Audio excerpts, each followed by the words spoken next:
L'anorexie mentale se distingue avant tout de l'anorexie tout court. Anorexie, ça veut dire, étymologiquement, ne pas avoir faim et ne pas pouvoir manger parce qu'on n'a pas faim.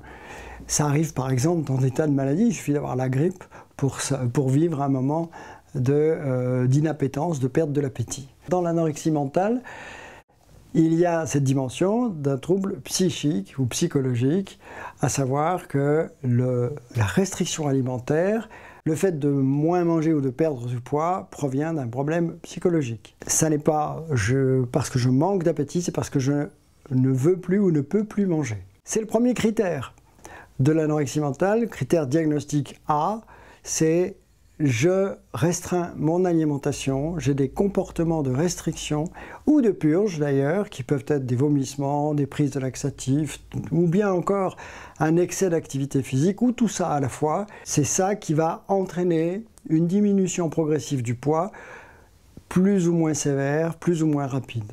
On commence à être sûr que la maigreur est anormale lorsque l'indice de masse corporelle descend en dessous de 18,5. Qu'est-ce que c'est qu'un indice de masse corporelle? C'est un calcul assez simple qui consiste à diviser le poids actuel par la taille en mètres multiplié par elle-même. Retenez simplement que ce chiffre est universellement admis comme étant la meilleure façon de calculer la corpulence, c'est-à-dire le rapport poids-taille d'une personne. Lorsque ce chiffre atteint 17, on est sûr d'être dans la maigreur pathologique, et à partir de 16, c'est une maigreur sévère, et à partir de 15, on est dans les maigreurs extrêmes. Voilà les catégories de gravité ou de sévérité du trouble.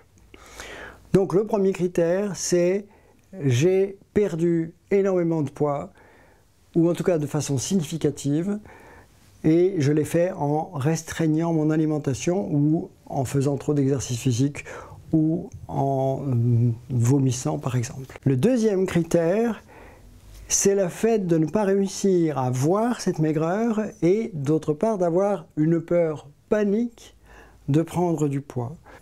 Pour dire les choses cliniquement, c'est une situation où une personne est très amaigrie, mais pense que c'est pas assez ou qu'elle est très bien comme ça ou qu'elle devrait encore perdre du poids et redoute par-dessus tout l'idée de reprendre du poids de façon pourtant curieuse puisqu'elle est extrêmement maigre parfois. Ça, ce sont les critères de base. On doit ajouter que les classifications modernes distinguent clairement deux sous-catégories d'anorexie mentale. L'une qui serait beaucoup plus caractérisée par une perte de poids due à la restriction alimentaire ou à l'hyperactivité physique, et une autre catégorie qui serait beaucoup plus due aux purges, par exemple vomissement, prise de laxatifs, etc., quitte à avoir à côté de ça des crises de type boulimique qui viennent aggraver le trouble. Deux sous-catégories, donc la forme avec crise et comportement de purge, et la forme purement restrictive. Pourquoi est-ce qu'on distingue ces deux formes? Parce qu'elles n'ont pas tout à fait les mêmes dangers ni les mêmes critères d'évolution. Voilà ce qu'il faut savoir.